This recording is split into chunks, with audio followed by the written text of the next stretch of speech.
Welcome back to another technical deep dive here in the debug zone. Today we're tackling a big question and breaking it down with insights from other users.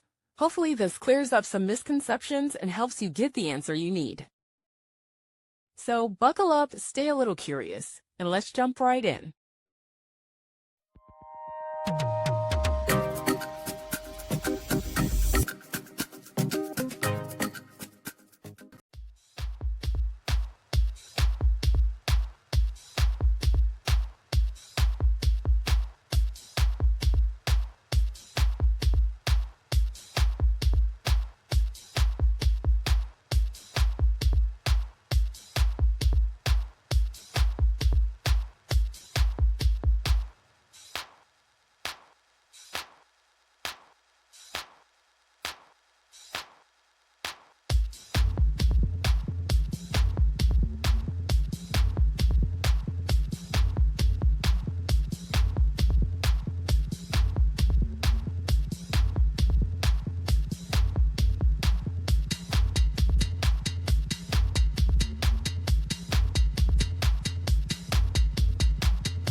And that's a wrap.